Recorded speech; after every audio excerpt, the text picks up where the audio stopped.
Hola amigos, ¿cómo están? Bienvenidos a La Tortulia Podcast. La Tortulia Podcast, ya lo saben, es un programa de drama humano hilarante. Como todos los días que estamos acá en los estudios de Radio Comacua, nos está acompañando en los controles Alexis. ¿Cómo estás, Alexis? Hola, ¿qué tal? ¿Cómo están? ¿Qué hay del rumor de que está siendo reemplazado por una inteligencia artificial que está desarrollando Elon Musk para automatizar todos los procesos dentro de Radio Comacua? No entendí la pregunta, por favor, repítala. Perfecto, gracias Alexis. También como siempre estoy acompañado de mi amigo Sebastián. ¿Cómo estás, Sebastián? No entendí la pregunta, por favor, repítala. Sebastián, ¿te diste cuenta que estamos de regreso el Día del Tentáculo? ¿Cómo estuvo el Día del Tentáculo? Estuvo tremendo el Día del Tentáculo. Muy bueno, muy bueno. Sobre todo cuando entraron el show de trapecistas circenses. Y entró Hugh Jackman haciendo un número musical como en el aviso de T Lipton, que hizo en la Rambla de Piriápolis, en la Rambla de Piriápolis y en la puerta de la Ciudadela, exactamente. ¿Sabes que vi The Greatest Showman? Porque me estoy preparando para el próximo chanta del siglo XIX, que es P.T. Barnum. Y la conclusión más grande que saqué de esa película es: qué ganas que me da de ver de nuevo el aviso de T. Lipton. Esa fue la conclusión que saqué. Quiero ver de nuevo el aviso de T. Lipton. Y terminar la película, me fui a ver el aviso de T. Lipton. Tremendo. Qué bien que baila Hugh Jackman. Es un gran... Es un gran bailarín. Primero fue bailarín y después fue actor. Sí, y después fue Wolverine, exacto. Un gran showman. ¿Quién le hubiera dicho que el hombre de Oklahoma que hacía musicales iba a terminar siendo un excelente Wolverine tan largo que se quedó ahí para toda la historia? Toda la historia, porque además lo quiere entrar de vuelta ahora. Va a ser eterno. Va a ser eterno. Más que Sean Connery y James Bond. Hay que sacar la cuenta. ¿Cuántas películas hizo Sean Connery? Bueno, estaba haciendo el musical en una Music Man, creo que estaba haciendo en Broadway. ¿Sí? Sí. Hay que sacar la cuenta. ¿Cuántas películas hizo Hugh Jackman? ¿Es del 99 X-Men? Sí. Entonces son varias décadas que No, está haciendo por eso digo, yo creo que ahora tiene, a esta altura ha hecho el papel más veces que Sean Connery y James Bond, yo creo, sacamos la cuenta, capaz que sí. Bueno, y también no te olvides cuando vino a Nacional, que le dieron el carnet que decía Wolverine, ¿no? No te olvides cuando vino acá a Nacional, cuando hizo el show, justamente el coso de T. Lipton, Nacional lo llevaron, le dieron la camiseta Nacional y el carnet que decía Wolverine, que es tremendo. Bueno, pero de forma mucho más importante, porque hoy nosotros no vamos a hablar traído directo. Algunos dicen que de Nueva Helvecia. Yo digo que lo hemos descargado de los registros akáshicos. Nos conectamos con los registros akáshicos y lo descargamos a él. Tenemos a nuestro amigo Guido Quintela. Guido, ¿cómo estás? Buenos días, buenas tardes, buenas noches. Siempre quise decir eso. Muy contento de estar acá de regreso. Muy contento de estar acá de regreso en este nuevo estudio. Perfecto. Con mucho más vista. Sí, a la Rambla, es tremendo. Mucho más lindo. A la antigua casa de nuestro amigo Conde Maldonor. Exactamente, el Conde de Tremont. Vos sabés que todo esto fue un tema para poder expulsar al Pombero, porque el Pombero, claro, había tomado totalmente los otros estudios. Sí, sí. Y bueno, fue un tema de que hubo que tuvieron que hacer como en Chernóbil, tiraron cemento, mucho boro y cemento, toneladas y toneladas, para en la expectativa de contener al Pombero. Y bueno, tuvieron que hacer estos estudios. Y ahora, desde que estamos acá, no ha habido manifestaciones del Pombero. Sí. Pero bueno, no lo sabemos. Hace un año que estamos enfrentados a la pesadilla del Pombero, nos acordamos porque surgió con el programa que hicimos con los abuelos, que ahora pasó un año y ahora lo hicimos de vuelta y nos acordamos de esto. Un año de nuestra guerra contra el Pombero. Y bueno, por suerte parece que está controlada la cosa. Donde no está controlada la cosa, ¿saben dónde es? En el Montevideo revolucionario. Y Guido viene hoy a hablarnos de eso. Un tema que... Yo te digo una cosa, Guido. Cuéntame. Dos cosas. Primero, tema que la gente lo pide. ¿Por qué la gente lo pide? Porque vos sabés que una gran parte de nuestra audiencia es española y en España no se habla tanto de los procesos independentistas de este lado del mundo. Entonces, por eso la gente le da curiosidad, lo pide y quiere saber. Pero también... bueno, también puede ser un tema de contención, de control. Yo ya leí el principio y me gustó mucho cómo estás empezando, porque me parece que ya pones un tema en su justa dimensión, que es distinta a la narrativa que acá nos cuentan habitualmente. Y bueno, sí, bueno, es un poco la idea. Pero bueno, vamos, te dejamos vos. Acá el historiador, el que sabe de verdad, sos vos, Guido. Así que te dejamos el piso. Bueno, contanos, ¿qué nos vas a contar de el Montevideo de contrarrevolucionario en realidad? Porque bueno, sí, está bien. El último bastión. Regentista. Regentista, eso es decir, de la corona, iba a decir. Pero bueno, dale, Guido, contanos. Bueno, ¿de qué va este tema? ¿De qué vas a hablar?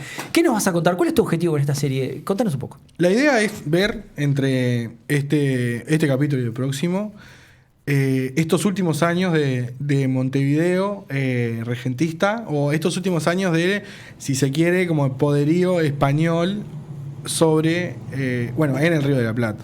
Ok. Y para empezar vamos a ver cómo Montevideo, o las autoridades de Montevideo, para darle como más personalidad a la situación, reaccionaron frente a la creación de la Junta de Buenos Aires del 25 de mayo de 1810. Okay. Y posteriormente al estallido revolucionario en la banda oriental, que para la gente que es más lejana a estas tierras, la banda oriental era como el nombre que se le había dado a lo que posteriormente se llamó República Oriental del Uruguay. Entonces, cada vez que digamos orientales, nos vamos a referir a la gente nacida y criada en estas tierras. Uruguayos. Y posteriormente uruguayos, y no a orientales de hecho, nuestro China. gentilicio, lo correcto, sigue siendo oriental. Yo creo que después de la dictadura se cambió. Oriental. ¿Se cambió? No, pero no estoy seguro cuándo, pero hasta la dictadura eras oriental, pero después no me acuerdo cuándo. Y a mí lo que me gusta mucho es que nosotros somos uno que así nos unimos a ese club de países que no tienen nombre real. No tienen nombre. Porque somos la República Oriental del Uruguay. O sea, una república que está a oriente del río Uruguay. Es más, cuando se discutió el nombre en la Constitución de 1830, el problema era ponerle oriental, porque oriental tenía como una cuestión de... recordaba lo que había sido la revolución y no lo querían mucho Artigas en ese momento. Claro. Entonces, incluso en un momento fue que le querían poner Estado de Montevideo, por ejemplo. Y bueno, pero después terminaron transando por Estado Oriental y posteriormente, bueno, se fue cambiando a República Oriental del Uruguay. Muy bien. Bueno, pero para hablar... terminamos siendo los Cisplatinos, que hubiera sido otra. A mí me gustaba. Pero también tiene nombre de lugar geográfico, Cisplatino. Sí. Hermoso, a mí me gustaba más. Pero bueno.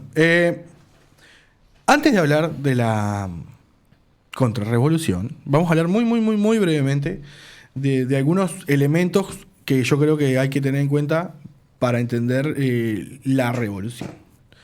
Y para eso, bueno, se podría decir que el comienzo de la revolución en el Río de la Plata tuvo su origen más que como en un afán de independencia, como nos dicen a veces los libros de historia más viejos, en un agravamiento de la problemática social y política que enfrentó a los españoles de España con los españoles de América. Porque estamos hablando de un momento en el que todos todavía se sentían españoles, ¿no? Y acá ese es el punto donde me parece brillante. Que es lo que quería decir. Disculpame que te interrumpa tan pronto, pero esto a mí, yo lo leí y me pareció clave. Porque es la narrativa tradicional. Yo el otro día, yo sé que no voy a señalar a nadie. Escuché a una historiadora hablar, ¿no? Estaba hablando, creo que era de la batalla de las piedras, no me acuerdo qué era. Entonces hablaba de los españoles, que había que expulsar a los españoles, luchando contra los españoles. Y esa es la narrativa un poco tradicional que nos cuentan, ¿no? Como era los uruguayos que estábamos ocupados, digamos, colonizados, como si fuéramos los indios de India y los españoles fueran la compañía de las Indias Orientales, ¿no? Contra los españoles, y no es así.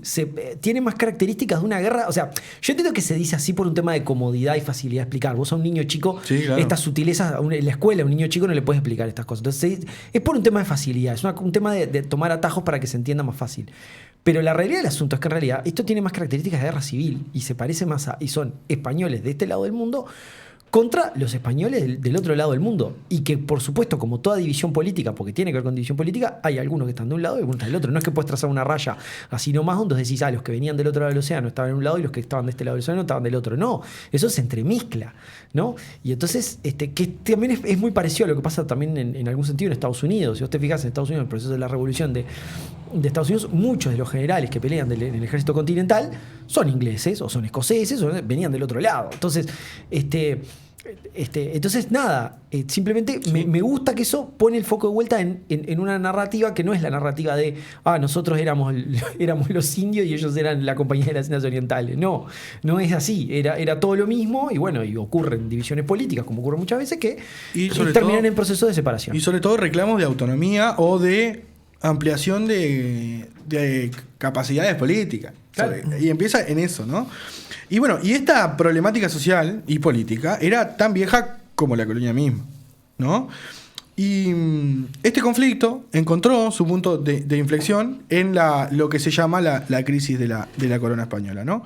Que se venía profundizando desde fines del siglo XVIII, quizá con el reinado con el fin del reinado de Carlos III y el principio del reinado de Carlos IV, pero que encontró su momento más jodido en las abdicaciones de Bayona de 1807, 1808, perdón, y en la ocupación francesa de la península española, ¿no? Y bueno, salteándome un montón de eventos y procesos que pasan tanto en España como en el Río de la Plata. No, pero mira, si querés yo no me lo salteo y los tiro bien rapidito en un tuit. Lo que ocurre es que, claro, Napoleón conquista España, dicho muy a lo bestia, Napoleón conquista España, pone a su hermano de rey y bueno, ¿y eso qué quiere decir? Quiere decir que un gobierno que queda descabezado. Entonces, ¿qué pasa cuando hay un gobierno descabezado? Con todos los que obedecen a ese gobierno. ¿Y le haces caso o no le haces caso? Y bueno, en España le tenías que hacer caso porque había franceses caminando por la calle. Pero ¿qué pasa de este lado del mundo? ¿Le hacemos caso o no le hacemos caso a ese gobierno francés que está ahí, que está impuesto? Y bueno, y esas son preguntas que hay que responder. Y bueno, y ahí sigue Guido. Y también hay todo un foco españolista, por llamarlo de manera, en España, que va como buscando hacerle la guerra a Napoleón. Ah, claro, por supuesto. Que tiene su de hecho, muchos dicen que es el principio del fin de Napoleón. Que ¿no? tiene su mayor exponente durante un momento en la llamada Junta de Sevilla, pero que después empieza a perder espacio y se forma el llamado Consejo de Regencia en Cádiz. Para que tengan cuenta, imagínense España, Cádiz siendo la parte más al sur, más cercana a África. Como que ese sería como el reducto españolista, y mientras que el resto estaría ocupado por Napoleón. Bueno, y posteriormente la guerra va a seguir y en 1814 va a volver nuestro queridísimo amigo Fernando VII, que terminó siendo más absolutista que... Todo el mundo tenía puestas todas las esperanzas en Fernando VII y viva la Pepa y todas esas cosas. Pero bueno. En el Río de la Plata... El inicio de la revolución, entre muchas comillas la palabra inicio, ¿no? Se da con la llamada Semana de Mayo de 1810, entre el 17 y el 25 de mayo, que comienza con la llegada de las noticias de la caída de la Junta de Sevilla a manos de los napoleonistas o napoleónicos. Y la formación de este reducto en Cádiz, llamado el Consejo de Regencia, que reclamaba ser reconocido expresamente por las colonias, ¿no? En este marco, algunos jefes militares y sobre todo milicianos bonaerenses que habían tomado mucha relevancia política y social luego de las invasiones inglesas, como Juan José Castelli y Cornelio Saavedra, decidieron hacer públicas sus reivindicaciones en este marco de españoles americanos contra españoles europeos, y formaron una junta conservadora de los derechos de Fernando VII, y esto lo digo entre comillas, no por ser relativo, sino porque fue el epíteto que ellos usaron, pero no alineada con el Consejo de Regencia. Claro. Porque lo consideraban ilegítimo. Es decir, aprovecharon la volada y se declararon en junta conservadora de los derechos de Fernando VII, pero al mismo nivel que el Consejo de Regencia. Claro, ¿por qué tengo yo que aceptar tu autoridad si estás perdiendo contra Napoleón? Habiendo caído el rey, el poder retrovierte al pueblo, bueno, entonces sí, claro. Yo tengo el mismo derecho que vos de armar una junta. A la vez eran contrarios al virrey Baltasar Hidalgo de Cisneros, o virrey Cisneros, porque la autoridad que lo había nombrado ya no existía. Claro. Sí. Entonces se declararon al nivel del Consejo de Regencia, ¿no? Y en este sentido, diferentes autores, sobre todo los más novedosos que han estudiado la revolución en el Río de la Plata, sostienen que uno de los principales elementos de esta victoria criolla es la importancia de que las personas que hayan iniciado el movimiento hayan sido comandantes milicianos con gran arraigo en sus tropas. Porque eran gente que tenía tropas a cargo. Claro. Entonces, en ese sentido, hicieron valer su legitimidad popularmente, ¿no? Y así como Castelli y Saavedra tiraron para el lado de la Junta Revolucionaria, en Montevideo, como vamos a ver, la balanza pesó para el otro lado. Es decir, para la facción que terminó siendo favorable al Consejo de Regencia. ¿Tá? Habiendo dicho esto, vamos a pasar ya directamente a Montevideo, y bueno, a este Montevideo frente a la Revolución de Mayo. Claro, porque en esa época es todo más complicado. Que hace, le llega una carta que dice Saavedra y se juntaron, tienen el ejército y dicen que ahora el virreinato es de ellos. Esto es lo divertido, porque ¿A quién le haces caso? Vamos a jugar, frente a la cefalía, ¿a quién le haces caso? Vamos a ver dos elementos que van a jugar todo el rato, que uno es la llegada de noticias, Claro. que pueden ser ciertas o no, y generalmente llegan con mucho tiempo de diferencia. Entonces a veces llegan dos noticias que dicen cosas totalmente diferentes del ¿Y a mismo quién le lado. haces caso? Y después, una cosa que yo cada vez que leo esto o que vuelvo a estos temas de la revolución, me hacen acordar mucho a Game of Thrones. Claro. Pero no a los libros, sino a la serie, que hay un momento en el que Varys dice el poder reside donde nosotros creemos que Claro. reside. Sí, es así. Entonces hay un tema que siempre va a estar sobre la mesa, que es la legitimidad.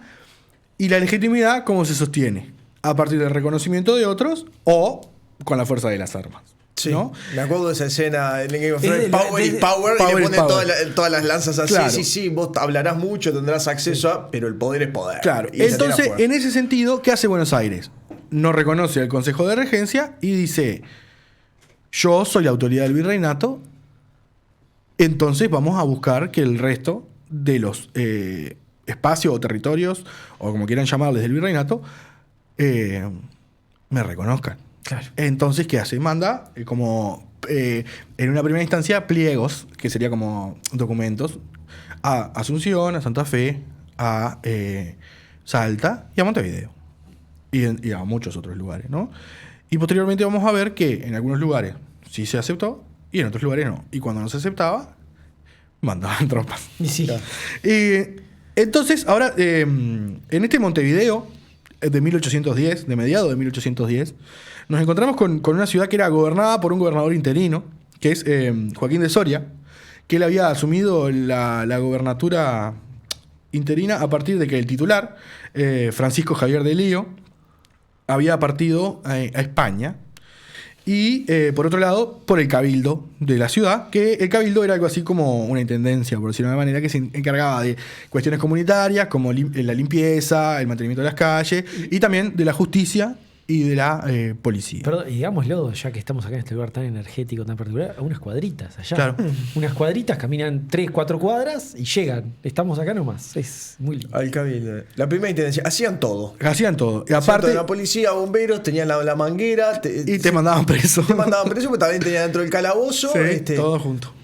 Y por otra parte, la otra figura política y militar, hablando de gente con tropas a cargo del momento, era que lo que era para muchos, y como vamos a ver, creo yo, el verdadero titiritero de la ciudad, capitán José María Salazar, que era el capitán del apostadero naval. Que era el apostadero naval, la institución militar naval más grande del imperio en el Río de la Plata. Por cuestiones estratégicas, Montevideo tenía como una mejor salida que Buenos Aires. Entonces, esa siempre te la cuentan, la guerra de puertos. Me encanta porque nos estamos metiendo en los orígenes de tanta cosa acá. ¿No? Es tremendo, ¿no? Si ustedes se preguntan por qué a veces por qué hay esa rivalidad entre Uruguay y Argentina, por qué el uruguayo a veces le tiene bronca al porteño. No, Argentina, Buenos Aires, ¿no? Sí, ¿Por qué el uruguayo le tiene bronca a la gente de Buenos Aires? O le pueden tener bronca. Y arranca todo acá. ¿No? Es divino. Por el momento ahora, Divino. los montevideanos y los bonaerenses no estaban tan entreverados como van a estar algunos años después. Vos sabés que a mí me encanta yo leí, vos has leído mucho más que yo de esto, porque sos historiador de verdad, de haber leído decenas de libros. Pero yo recuerdo que en el de Lincoln Maistei, Orientales, él cuenta, un poco arranca con eso, el origen de todo esto. Y me encanta porque te dice, no, porque había una gente de Buenos Aires que se dieron cuenta que era mucho mejor puerto acá y dijeron, bueno, vamos a hacerlo ahí, porque claro, es mejor, jóvenes emprendedores que se dieron cuenta. Los portugueses. Y entonces, y también eso, claro, que se venía que los portugueses se habían instalado en Colonia, entonces bueno, había que poner una pata acá, claro. por eso te iban a comer este territorio. Y dijeron, instálense acá. Y se instalan acá, y es un puerto mucho mejor, es tremendo puerto, pero Buenos Aires es la ciudad más importante. Hermano, ¿qué es esto? Me instalaste un puerto de mejor, estás compitiendo conmigo mismo. O sea, soy no sé, soy Microsoft y me sacaste, sos un Microsoft más chico, me estás sacando un sistema operativo tuyo propio. ¿Qué es esto? Me estás haciendo la competencia a mí mismo, ¿no? Así no funciona. A todo le llega su Uber. No, a todo le llega su Uber. A mí me gusta mucho. Entonces Montevideo era el Uber de Buenos Aires. A mí me gusta mucho un historiador que se llama Arturo Bentancur, que dice que la relación de Montevideo y Buenos Aires oscila entre la comunidad y la controversia. Es tremendo, es así. Y para mí, en esa frase porque eran todos lo mismo, los tipos trabajaban en los dos lados, pero a la vez había ciertos resquemores, ciertas cositas que... Claro, pues después empieza boicot económico, ¿no? Dice, no le des negocio al puerto ese, pero es puerto mucho mejor. Entonces empiezan a generar esas contradicciones, que como hay más intereses económicos de un lado, se le da más vida a un puerto porque ya había más intereses económicos, pero en realidad este es mejor. Entonces, por otro lado, también hay gente que se da cuenta, no, pero ese puerto es mucho mejor, entonces usémoslo. Y bueno, y nada. Quedemos con eso. Es tremendo. Entonces, por eso es que acá estaba la base con la naval más comunidad importante, porque era el mejor puerto. La comunidad de la controversia. ¿Y dónde estaba la apostadora de naval? Para la gente que conoce Montevideo. En la parte de atrás del Banco República Central, toda esa ruina. Ah, mirá. Toda esa ruina era el apostadero Bien. naval. Bien. Acá unas cuadritas, un poco más lejos, pero unas cuadritas. El José María Salazar era, el comandante del apostadero naval. O sea, la principal figura militar de la Marina de Montevideo, que, como vamos a ver después, era la verdadera fuerza que tenía la ciudad, pese a que tenía un montón de infantería y caballería y lo que sea, pero que la verdadera fuerza era la Marina. Bueno, las noticias de la formación de la Junta de Buenos Aires llegaron el 31 de mayo. ¿Por qué tardó tanto? Y porque generalmente... Porque era muy mal puerto. Bueno, claro, no. Porque tardaba. Calcular que un barco no llegaba tan rápido de Buenos Aires a Montevideo porque el río de la Plata en esa parte era muy difícil. No había buquebús. Y por tierra iba a tardar más. A caballo no se llegaba tan rápido. No había rutas. No habría rutas. Imagino que no habría ruta. Muy poca. Claro. Pensé que iba a ser mucho más rápido. Más de una semana imposible lo hago. Bueno, sí, son 6 días. Más o menos, ¿no? Del 25 al 31, 6 días. Y eso es lo que tardaba más o menos un barco en llegar de Buenos Aires a Montevideo. Pensé que, no sé, que en 2 días... Bueno, un día capaz que no, pero... Yo vos es que siempre, más rápido siempre dimensiono eso cuando pienso en el tema del éxodo, de que no sé si vas a llegar a cubrirlo o no. Y no, el éxodo es de nuestros enemigos en este momento. Nosotros ahora somos todos montevideanos. Pero el éxodo, yo pensaba el tema del éxodo, que claro, uno dice, se fueron a Salto. Claro, pero lo que hay que dimensionar es que en esa época no había ruta. Y eran un montón de gente. Y eran un montón de gente, pero hoy agarrás y decís, tengo que ir a Salto caminando. Y bueno, sí, demoraré, pero sigo la ruta, voy caminando, algún día voy a llegar.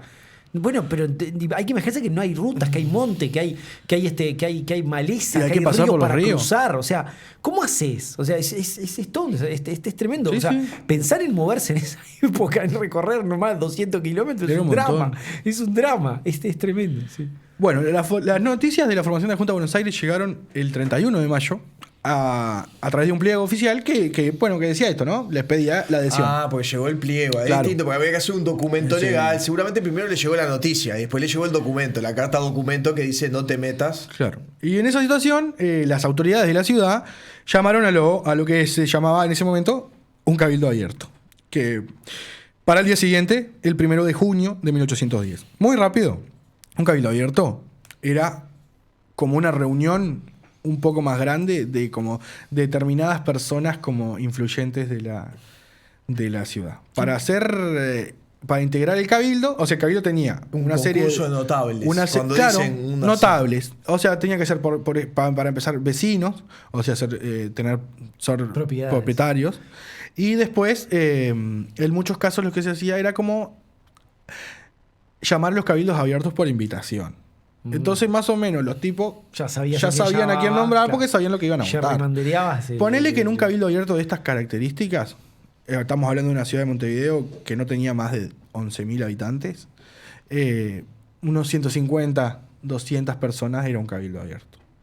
Qué importante escuchar a un Guido hablar de un cabildo abierto, ¿no? No, eso estamos hablando de 1810. Lo que pase, cualquier coincidencia con la actualidad es eso, Okay. Pura coincidencia.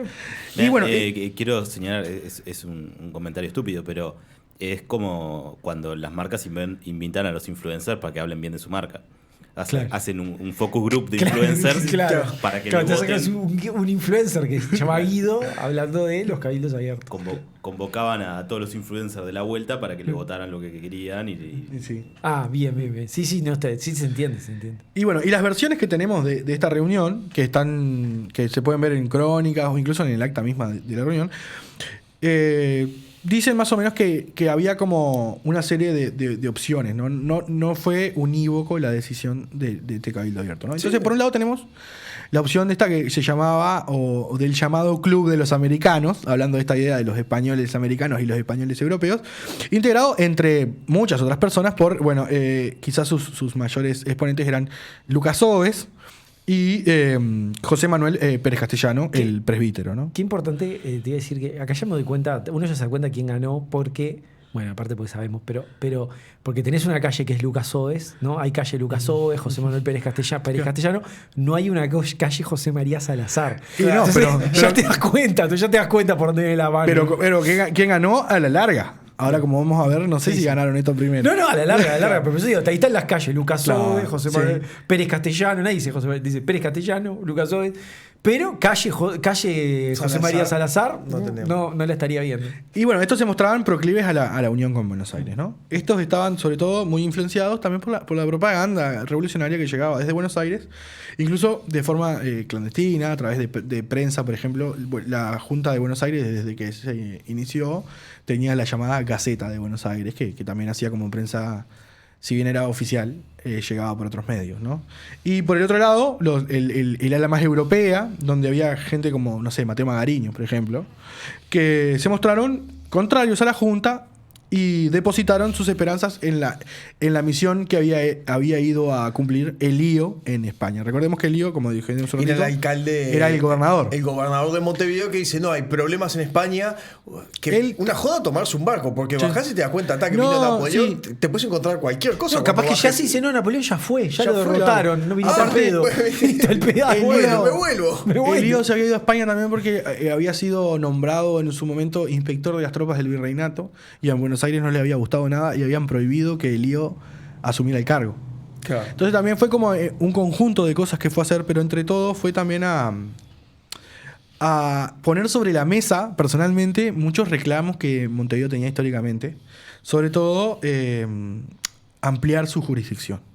Porque recordemos que la jurisdicción de Montevideo llegaba hasta más o menos lo que hoy es Florida, ¿no?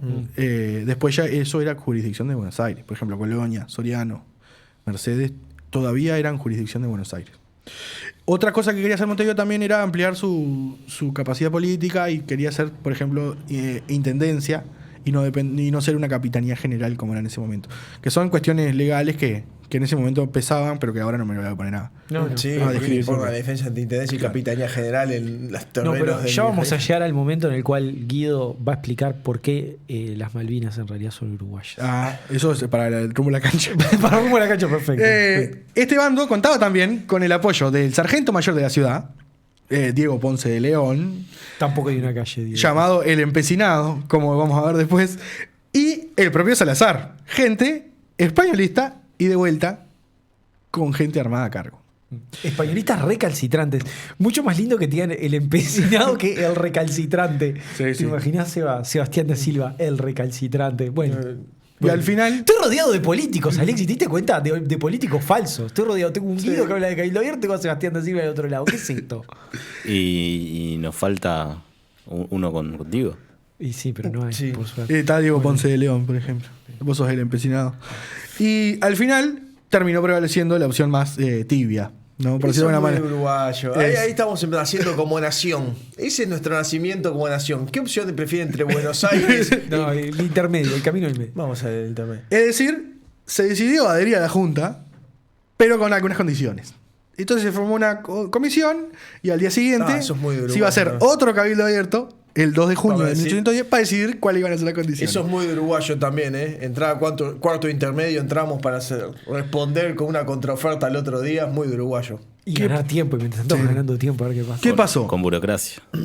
Al día siguiente, el 2 de junio, llegó otro barco de España, que había zarpado de Cádiz el 22 de marzo, y que decía que, o sea, las noticias que traía este barco era que el Consejo de Regencia estaba ganando la pelea contra Napoleón.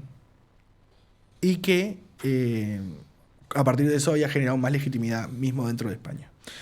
Claro. Y a partir de ello, y de la pesada que metió Salazar, o sea, acá toda la bibliografía vieja y nueva coincide en que Salazar fue el que metió la pesada acá para tirarse para el otro lado, resolvió suspender lo que se había decidido el día anterior y adherir oficialmente al Consejo de Regencia, ¿no? Y según el acta del Cabildo, se hizo como un espectáculo para jurar fidelidad al Consejo de Regencia en Montevideo, ¿no? Un espectáculo, como dirían los argentinos, a todo culo, ¿no? Tremendo. Y según el acta, que la voy a leer un pedacito del acta, dice que se festejó con salvas de artillería, repiques de campanas, iluminación general y con un Te Deum en la iglesia. Hoy. ¿Qué es un Te Deum? Un Te Deum es como un himno que se canta para... Yo lo tuve que buscar en Google a esto, porque mi formación es muy poco católica. Yo voy a TES, pero nunca fui a Te Deus. Y es un himno que se canta para algunas celebraciones específicas. O sea, tocas la campana y se pueden a cantar aleluya, una cosa así. Yo tengo la idea que afuera un Te Deum es como una misa especial que se hace para conmemorar algo. Yo tengo esa idea. ¿Te acordás que William Walker, la ceremonia cuando lo pusieron, lo declararon? También era un Te Deum. Le hicieron un Te Deum. Sí, Mirá. que fue cuando le declaró el cura aquel, le dijo, vos sos el salvador de Nicaragua, sos un capo. Mirá. En Argentina, que sigue estando la iglesia vinculada al Estado, no en Uruguay, bendito sea, el Te Deum se realiza y participan gente importante del gobierno con la iglesia y es como una misa, es como en mi cabeza es una misa conmemorativa el Te Deum, Claro. pero bueno, sí, o sea, sí, no sabemos. La realidad es que, bueno. Claro, el tema es que tenía las tropas, qué ignorante llegaron soy. noticias de España, la regencia está ganando contra Napoleón y dice, ya está ganando Napoleón, yo no quiero, yo español Aparte acá, no. Y aparte estaban esperando que Y Lío no quiero a viniera. Buenos Aires, tengo buenas Y noticias. querían que Lío viniera con noticias. Y capaz que incluso. Y esto ya lo voy a decir y se tiene que agarrar con muchas pinzas porque no tengo nada que confirme lo que voy a decir, ¿no? Pero que capaz que vieron en la posición, el momento de que capaz que ante Buenos Aires rebelde podían ser ellos la capital del virreinato. Claro. Pero eso, como digo. Seguramente voy a subir de puesto, me van a dar una intendencia. Entre me van a- muchas pinzas, ¿no? Sí, sí. Y bueno, en esta coyuntura, el llamado de este club de los americanos va a ser como una última intento de hacer el cabildo. de meter la, Vamos a votar de acá meter y la vamos a pesada. Y lo que mandar la hace respuesta. este club de los americanos es recurrir a su pata armada, por decirlo de una manera. Y el 12 de julio de 1810, los comandantes del regimiento de infantería ligera y el de llamados voluntarios del Río de la Plata, que los comandantes eran el de los regimientos de infantería ligera era Juan Balbín Vallejo y el de voluntarios del Río de la Plata era uno que se llamaba Prudencio Murguiondo. Y dato de color, Juan Balbín Vallejo es el que era dueño de donde hoy es el barrio Malvin, y el nombre del barrio Malvin viene de la deformación de su nombre, Claro, de su Balvin. apellido, que era Balvin. Claro, Balvin. Era Balvin como J Balvin. No, este es Balvin. No, Balvin. Era Balvin. Bueno, era el formó J Balvin de la y ahí época. viene el nombre del barrio, porque Sí, venía ahí, exactamente. mirá. Balvin, vieja amarreada. Era por el J Balvin Min. uruguayo. En ese momento oriental. Montevideano, diría Montevideano, yo. montevideano. Y bueno, entonces estos regimientos se van a acuartelar en diferentes puntos de la ciudad. Es decir, se juntan con sus armas en diferentes puntos de la ciudad para hacer como relajo, por decirlo de alguna manera, e imponer su posición. Y hacen a conocer una proclama que dice que ellos no se van a tranquilizar hasta que la Marina se embarque hacia España y se separe a Diego Ponce de León del cargo de sargento mayor de la plaza, para que así ellos quedar como al mando, por decirlo de alguna manera, ¿no? Claro. Ante esto, el cabildo, que estaba del lado más regentista, envía una comitiva hacia los lugares donde estaban acuartelados y les pidió que accedieran a una conferencia para discutir, bueno, porque se habían amotinado y buscar una solución un poco más pacífica, ¿no? A la vez, usaron como una carta, que es la carta de que el pueblo está con nosotros. ¿Qué le dice el cabildo? Y esto está, lo leo del acta del cabildo también. Diciéndoles que había, y abro cita, una conmoción popular que contra ellos se preparaba y que serían víctimas del furor de un pueblo unido, valiente, fiel, generoso y amante de su legítimo soberano. O sea, y por eso les piden que accedan a una conferencia, ¿no? Antes de esto, los oficiales como que piden, bueno, acuerdan asistir a la conferencia y según el acta, y ahora también leo de vuelta el acta, dice: el pueblo se reunió a las puertas del consistorio, o sea, del cabildo, pidiendo las cabezas de los delincuentes. Y por ello, para contener a las gentes, fue necesario arrestar a los oficiales que habían iniciado el amotinamiento y disolver los cuerpos amotinados. Entonces lo que hicieron fue arrestaron a los capitanes y al resto de los soldados los metieron en otros en otros regimientos y los capitanes fueron trasladados prisioneros a Río de Janeiro. O sea, ¿qué hicieron? Les dijeron que el pueblo estaba contra ellos y los invitaron a una reunión y cuando llegaron a la reunión los arrestaron. Unos señores. Le hicieron la vieja y quería la del 30. Sí. Tenés que pedir siempre tenés que pedir el salvoconducto. Entonces, Siempre tenés que decir, está interesante esto. Igual te pueden cagar igual. Cómo el Cabildo utilizó el concepto de el pueblo está con nosotros. Claro, y el pueblo ahora me Y pide pide su cabeza. Claro, y pide su cabeza. Entonces los arrestamos por eso. Pero esto dice el acta del Cabildo. Anda a creerle al acta del Cabildo también. Porque el acta del Cabildo va a mostrar la posición del Cabildo. Claro. Y bueno, y esto sería como el último foco juntista en 1810.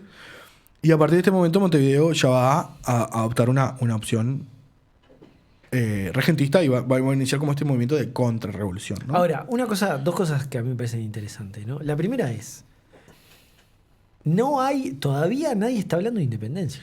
No, la independencia, desde mi punto de vista, y bueno, y desde alguna bibliografía más novedosa, como que el primer atisbo de independencia se da quizá en las instrucciones del año 13. Claro. O sea, faltan 3 años. Pero inclusive en Buenos Aires nadie está hablando de Y no, independencia. y en Buenos Aires la independencia es en 1816. Claro. O sea, acá lo que se está haciendo simplemente es un tema de dónde está la autoridad legislativa. Claro, vos después podés, no más que eso. vos podés creer o no esta idea que se maneja históricamente de la máscara de Fernando VII. Claro, que en realidad había, digamos, gente complotando en pero ¿qué secreto. pasó? El más revolucionario quizá de los revolucionarios, Moreno, Sí, en Buenos Aires lo rajaron. sí. Belgrano era monarquista, pero monarquista americano. O sea, él quería hacer como una monarquía americana, por decirlo, por ejemplo. Y después había un montón de opciones que oscilaban entre las más diversas posibilidades políticas. Entonces, por eso digo, no hay una visión clara de para dónde ir. Exactamente. Y a mí eso me parece muy interesante porque yo creo que acá, pero yo no sé, vos sos el que sabe, vos sos historiador, surge uno de los génesis, para mí es uno de los génesis de los dolores que nos aquejan como sociedad. Cuando hablo de si querés, de las venas abiertas de América Latina. O sea, cuando hablo de América Latina, ¿no? Que si vos te fijas, los procesos revolucionarios son todos dolorosísimos, ¿no? Digo, eso me parece que está súper claro. Pero pensemos en la revolución más exitosa de todas, tal vez, probablemente, que sea la de Estados Unidos. Por un tema de que una vez que se concretó no hubo derramamiento de sangre, nada, no hubo que poner una guillotina, no hubo. Pero ¿cuánta gente mataron? No, sí, pero después de que pasó eso. Pero yendo para el oeste. Bueno, empezó No, otra es historia. distinto, es Eso una no es historia. revolución, es un proceso colonizador. Eso es diferente. Eso es imperialismo. Está, Eso bueno, es sí. neoimperialismo. Sí. Eso es neoimperialismo. Ahí te la llevo. Eso es neoimperialismo. Eso es otro problema. ¿Tá? Eso es otro problema y es gravísimo. Pero eso es producto de lo que son los imperialismos y siglo XIX. Y el tema es que Estados Unidos tiene una base de sustrato que le hace convertirse en un país imperial y bueno, termina siendo el más imperial de todos los países. Pero eso es otra historia. Entonces, yo lo que digo es, la revolución de Estados Unidos, como yo la veo, parte de una de discrepancia. Sí, parte de cosas más concretas como todo el tema de impuestos, negocios, contrabandistas, todo ese tipo de historias que siempre están en el sustrato de todo. Pero tiene un sustrato de ideas muy fuerte, como la francesa, como la rusa, como unas cuantas de esas revoluciones, el proceso revolucionario. Acá es como que nos encontramos con un accidente. Es tipo, nos despertamos un día y no había más rey. Y bueno, ¿y qué hacemos? Y bueno, hay que pilotearla. Y viste cómo es, cuando vos empezás a pilotearla, siempre tenés que hacer un tema de gestión de crisis que te puede llevar por un lado para el otro, te puede ir mejor, te puede ir peor, y bueno, y no sabes dónde ocurre. Entonces, todo ese sustrato de ideas de fondo, que obviamente mucha gente la tiene. Artigas, vos te das cuenta que era un tipo que leía a los padres fundadores de Estados Unidos, me parece que está clarísimo. Pero en la generalidad no está, porque es más un tema de querer surfear el caos que de hacer algo basado en ideas. Para mí hay un tema también. Todo eso fue una pregunta muy mal formulada porque no se notó el que signo va de la mano con al eso. final. Para mí hay dos temas. Pero uno tiene que ver con la heterogeneidad social, étnica y geográfica de América del Sur. Segundo, con las distancias, porque no es lo mismo la franja Nueva York, Washington, Virginia, que Buenos Aires y Lima. Claro.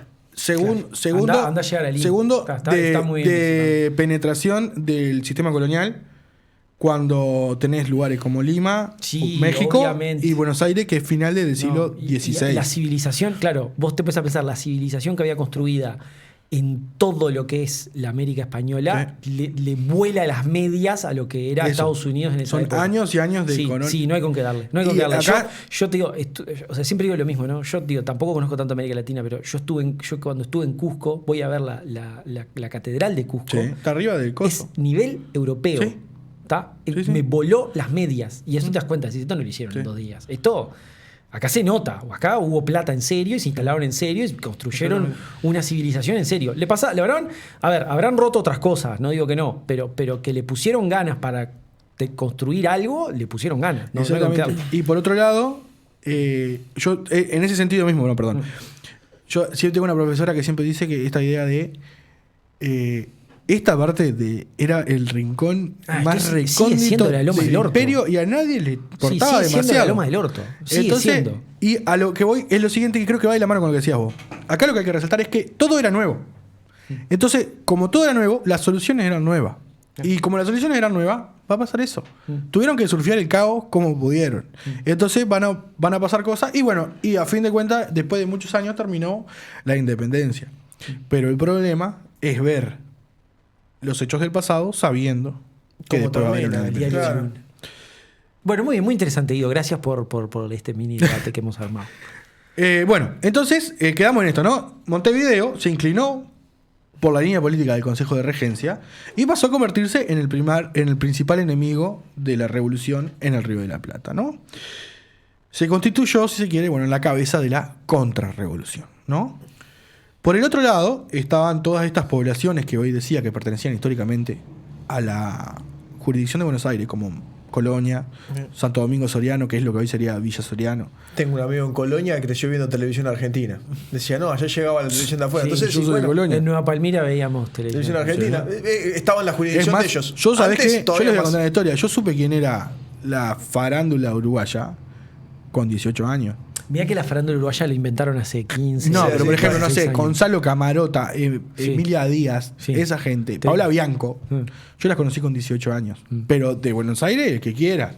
El Larva, A Ronnie Arias lo conocía. Yo lo conocí en Obvio. Masterchef, lo conocía a Ronnie Arias, una gloria. Sí, se nota. Sí, sí, el sí. guionista de Gasalla. todo. Hermoso. Bueno, yo lo conocí en Masterchef este Sí, año. sí, Yo no sí. sabía quién era. El enano Ronnie. Nelson, No sé quién es el enano. uno que era Nelson. Susana Jiménez. Nelson Sí. da Rosa. Sí, Por señora. supuesto, Nelson da Rosa. Sí. Pará, Nelson da Rosa, hay que hacer Fue un mi cuen- infancia. ese Nelson da Rosa, dicen que es una muy mala persona. Mirá. El documental, yo este documental se lo recomiendo que lo vea cualquiera, no me acuerdo el nombre exacto, pero es el documental, la historia de cómo filmaron La Isla del Doctor Muró. Que es la historia de Richard Stanley, cómo quiso hacer esa película, lo echaron y la terminaron como pudieron y es una cagada. Ese documental es maravilloso, véanlo. Y uno de las anécdotas, dicen que Nelson de la Rosa era inmundo. Todos los actores lo dicen. Y dice, ¿por qué estaba ahí? Porque Marlon Brando lo protegía. Sí. Y Marlon Brando dice que decía que lo agarraban, ese es el monólogo. Yo me imagino Marlon Brando, vos entras al cuarto de Marlon Brando y estaba sentado en la cama como el coronel Kurtz, así, con las manos, con la cabeza entre las manos, y te hablaba monólogos durante horas y vos no podías ni echar una pelea y te ibas. Dice que ahí en esos momentos Marlon Brando decía que Nelson de la Rosa era el futuro, que era el mejor actor que él había visto en su vida y que hace años que no había nada en nivel de actuación Sí, que sí, fuera sí, como sí. lo de Nelson de la Rosa. Y entonces con ese poder Nelson de la Rosa era impune a todo. Y el cuento que hacían unos que trabajaban ahí, dice que entraron que estaban en el ascensor subiendo y que sale la puerta del ascensor y entra Nelson de la Rosa. Se cierra la puerta, sube el ascensor, Nelson de la Rosa dice que lo mira este loco y agarra y que le pega una piña en los testículos. Una piña gratis, porque podía. Y se abre la puerta y el tipo agarra y se va, impune, después de haber hecho eso. ¿Y por qué hacía esas cosas? Porque sabía que no lo podían echar. Porque tenía Sí, bancada pero con no le Marlon puedes pegar, Brando. pero no le puedes pegar Ne- tampoco un enano así. ¿Qué vas a hacer? ¿Lo cacheteo? No, y hacerlo, no, y levantás una queja y lo haces echar. Chao. Así, la gente, vos no podés andar pegando una piña a los huevos a la gente aleatoriamente. Chao. Pero Nelson no podían. ¿Por qué? Porque Nelson de la Rosa era amigo de Marlon Brando. Tremendo, Nelson de la Rosa. Bueno, volvamos. Bueno, tenemos. Entonces, Montevideo, cabeza de la contrarrevolución. Las otras poblaciones de lo que podríamos llamar quizá el litoral del río Uruguay, al pertenecer y tener cierta afinidad con la jurisdicción de Buenos Aires, eventualmente, después de algunas idas y vueltas, van a terminar aceptando la opción adherir a la revolución.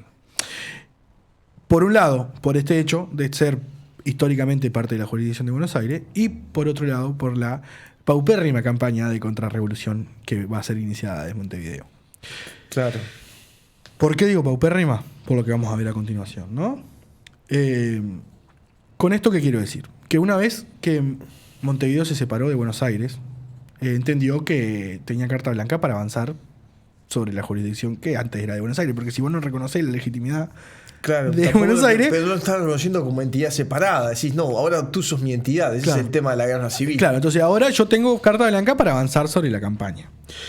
Además, tenía que, por un lado, ganarse la legitimidad de esos pueblos y, por otro lado, financiar una inminente guerra que se iba a venir, porque todo el mundo sabía que si se entregaban en contra de Buenos Aires, en cualquier momento se iba a venir la guerra. A no ser que pasara algo muy extraordinario, ¿no? La idea, esta de que Montevideo podía avanzar sobre la campaña, se justificó también en un documento, ¿no? En un documento que es maravilloso, porque es una carta en la que supuestamente el virrey Cisneros, el de Buenos Aires, el virrey Cisneros fue expulsado de Buenos Aires el 22 de junio de 1810. Y el 19 de julio, o sea, algunos días después de la jura de la fidelidad del Consejo de Regencia por parte de Montevideo, el gobernador de Montevideo, Joaquín de Soria, hizo pública una carta que estaba fechada el 21 de junio, o sea, el día antes que el virrey Cisneros fuera expulsado, en la que el virrey decía: si me expulsan, Joaquín de Soria, o quien sea gobernador de Montevideo, queda como único jefe de toda la banda oriental. Está buena esa carta de despido. Está hermosa porque es tipo un mes y pico después. Dice, no, el día antes que lo echaran, el virrey me dio esta carta. Yo haría esa carta. Yo haría esa carta. Es como yo vi el título de Sendik, más o menos. Yo haría esa carta. Mirá, yo haría una carta que dijera, es como hacer, si ven este video estoy muerto. Si leen esta carta y no tengo poder, transfiero todos mis poderes al el que está enfrente y me la banca. Yo dejaría una de esas cartas secretas así, pero antes que me y bueno, entonces, sobre esos elementos es que Montevideo inicia la contrarrevolución en la campaña oriental, ¿no? Y lo que sucede es que se sirvieron de una serie de estrategias para asegurar la manutención de la tropa y de los empleados de la ciudad y para costear la futura guerra, ¿no? Y la campaña fue iniciada por Soria y por su sucesor, que fue el mariscal de campo Gaspar de Vigodet, que fue como el nombrado gobernador oficial de Montevideo.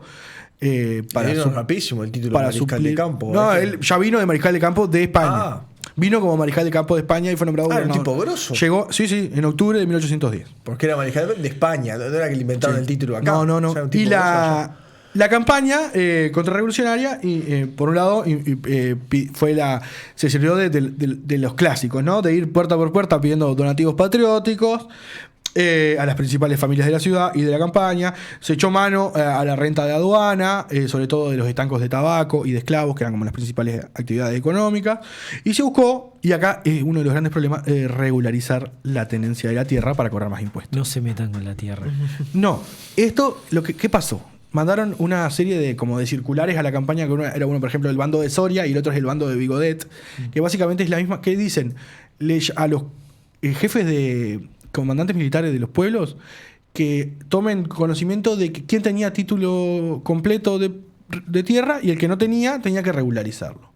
Y esto lo que hace es como ir en contra de las grandes formas o las tradicionales formas de ocupación de la tierra.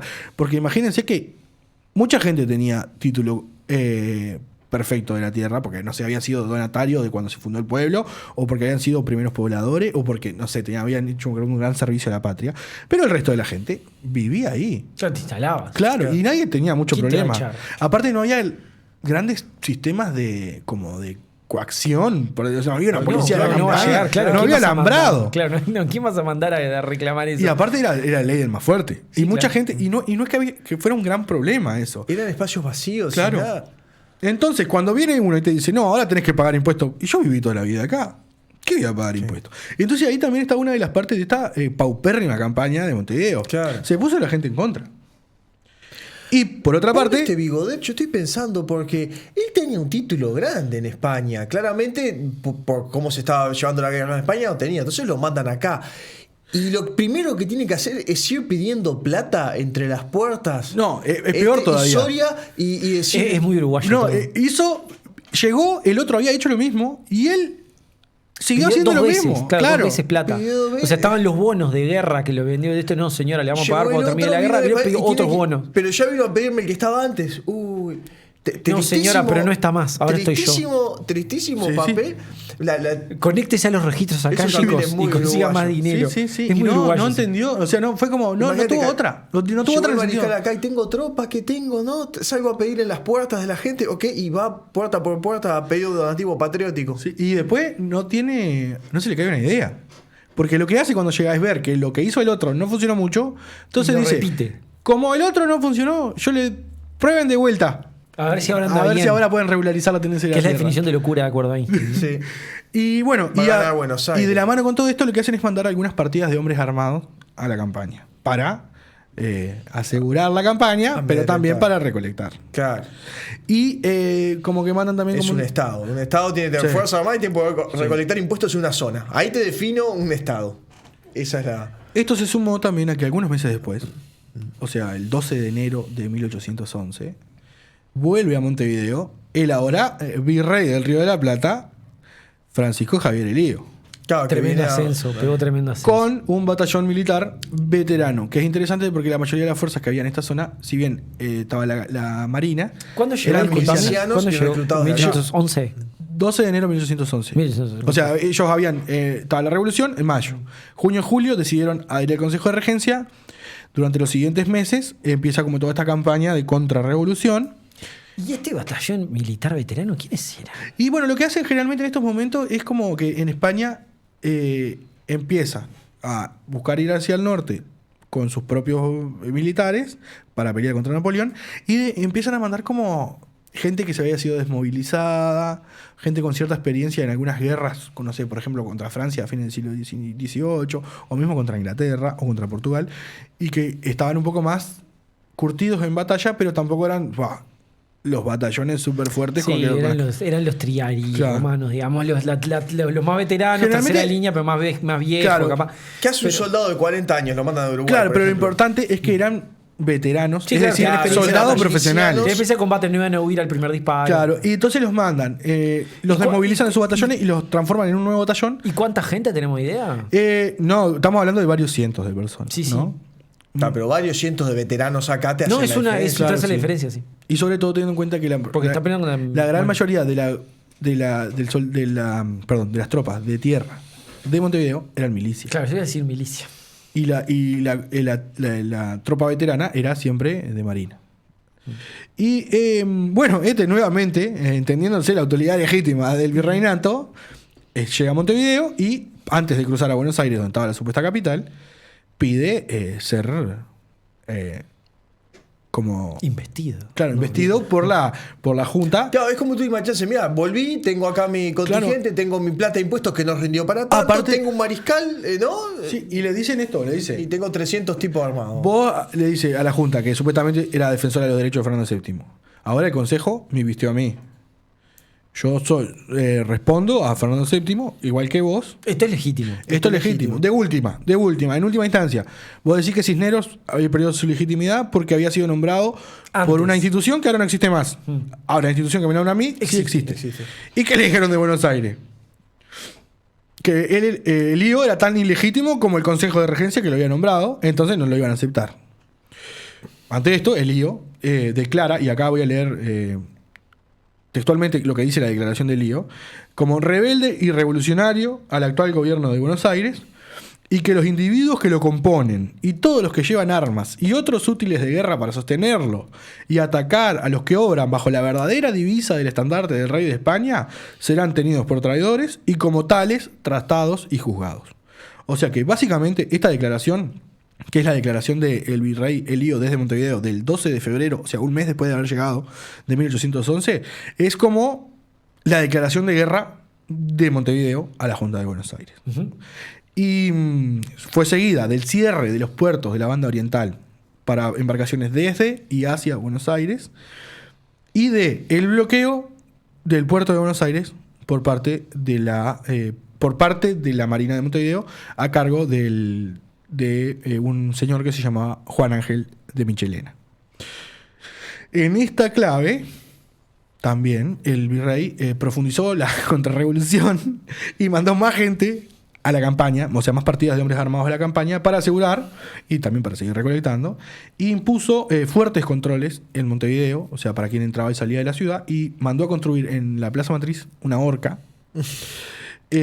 Para que en ella se expiasen con prontitud su crimen los traidores.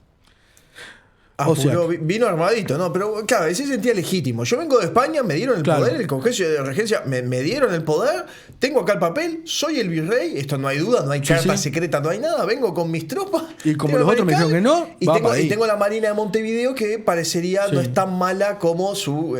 No, la Marina de Montevideo es lo mejor del mundo en este momento. O sea, digo, lo mejor del mundo en el sentido de regional. Regional, claro. Sí. Y bueno, entonces... Desde Mar del Plata hasta Florianópolis domina la Armada Uruguaya. Tenemos esto, ¿no? Que la campaña de contrarrevolución se puso a la gente en contra, pero era tenía mucha presencia de gente. O sea, de soldados, de marina y de autoridades, ¿no? Esto, sin embargo, no frenó el avance juntista, por decirlo de alguna manera, en la campaña oriental, ¿no? Y como todos sabemos, bueno, espero que todos sepamos en esta mesa por lo menos, su punto de inflexión fue el llamado Grito de Ascencio del 28 de febrero de 1811, ¿no? Yo no sabía, la verdad solo sé por un juego que llamaba Carrera de Mente, que decía cuál es el hito que... El Grito de Ascencio. Y el Grito de Ascencio era la respuesta. El Grito de Ascencio lo aprendí por un juego de mesa. El primer levantamiento miliciano, por decirlo de una manera, de gente en la campaña oriental a favor de la Junta. ¿Que fue tipo en Paysandú? No, en Mercedes. ¿Fue en Buenos Aires? No, en Mercedes. Ah, en Mercedes. Ahí está, sí, yo sé. Bueno, ahí está. Pero a mí que siempre la duda que me queda del grito de Ascenso es si eran... ¿Cómo era que llamaban los gritos de Ascenso? Era... Benavides y... que son como la Ruanoa Pedro Vidal, puede siempre ser. van juntos. Bueno, no sé. Pero lo que a mí siempre me queda la duda es, porque viste que está hay un grabado muy famoso de Grito de Ascenso, que están como arriba de un caballo, así como, pero como descangallados, ¿no? Están como corriendo a toda velocidad, así como tirados para atrás, ¿no? Que si iban gritando, o sea, yo sé que estoy pensando, la gente se está riendo, decir, jaja, qué gracioso el chiste. No estoy hablando en serio. O sea, ¿qué es el grito de Ascenso? ¿Iban gritando? Ascencio. O sea, gritaban Ascencio por el lugar. Y bueno, entonces no gritaban Ascencio. ¿Qué gritaban? Estaban en Pero es como o se estaban levantaron. gritando o era una sonada. Tipo, agarraron, se soltaron todos ahí en una plaza y dijeron, acá no me mueven. Aparte, o sea, si vos ves me queda un poco esa... Siempre me queda esa como, duda de qué era el grito de Ascencio. Tuvo como su origen en las reuniones para ver si decidían apoyar la Junta o no. Y esto es como una... De vuelta, gente que tenía cierto poderío muy local, pero que hacía que pudiera, no sé, juntar gente con lanzas, por decirlo de alguna manera. Y lo que hicieron fue mostrarse a favor de la revolución de una forma quizá un poco violenta para con la gente que no estaba a favor de la revolución. De una forma quizá un poco violenta. Me encanta la corrección de Guido. De forma quizá un poco violenta para la gente que no estaba de acuerdo con sus iban ideas. gritando en Ascencio, ¿no? Y bueno, este levantamiento conjugaba los descontentos en torno a la campaña militar y política y fiscal de Montevideo, o sea, esta contrarrevolución paupérrima que veníamos hablando. Me vinieron a cobrar 2 veces. Ya claro, está. con nunca le cobres 2 veces a un terrateniente. Con la facción favorable a Buenos Aires en la zona rural de la Banda Oriental. Este movimiento muy rápidamente avanzó desde su lugar de origen, o sea, la zona de Mercedes, hacia el sur, ganando muchos adeptos a su paso, entre ellos José Artigas, que había sido enviado desde Buenos Aires para apoyar la insurrección. Porque cuando José Artigas se entera del levantamiento, como José Artigas era parte de los blandengues de Montevideo. Sí, señor. Cuando él en esta campaña de contrarrevolución es destacado a la zona de Colonia para asegurar la campaña. Y cuando ve que la cuestión está volviéndose un poco violenta, decide pasarse a la Junta. Claro, al bando de la Junta. Cruza Buenos Aires. Cuando se enteran desde Buenos Aires del grito de Ascencio y del avance de esa gente hacia la zona de Colonia, Artigas cruza con gente para sumarse al movimiento que había iniciado el 28 de febrero de 1811. Yo aclaro para la gente que nos escucha de otros lados del mundo, José Artigas es el padre de nuestra patria. Es nuestro prócer. Y bueno... que en esta época ya era un señor mayor, ya tenía como 40 años. Claro. Y nació en 1760 y pico, así que sí, ponele 30 y pico. Sí, era un señor... Casi, no, 40, sí. 40 sí, ya era un señor mayor, o sea, sí. eso. Y bueno, luego de avanzar hacia el sur, hacia la zona de Colonia, avanzan hacia el este, como para el lado de Montevideo, hasta Las Piedras, ¿no?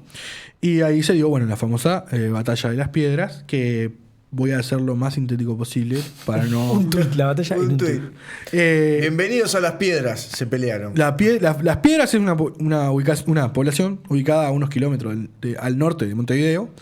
Y el 18 de mayo de 1811 se dio la primer gran batalla entre las tropas revolucionarias bajo el mando de Artigas, que tenía más o menos un número aproximado de 400 infantes y 600 caballos y 600 caballería, y el regimiento de marina enviado a tierra desde Montevideo al mando de José Posadas, que básicamente tenía, según los números manejados por Artigas en el parte que después manda a la Junta de Buenos Aires, 1230 soldados marinos y varias piezas de artillería.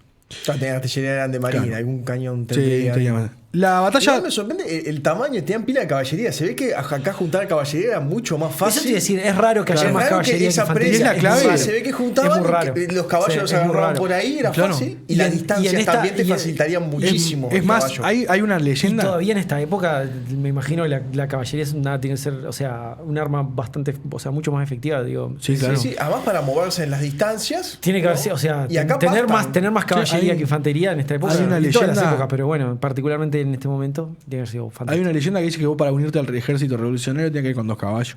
Mm. O sea, uno para tener y otro para por la duda. Por las dudas. Sí, que vaya atrás y que lleve las cosas. Sí, sí. Cargar todas esas cosas.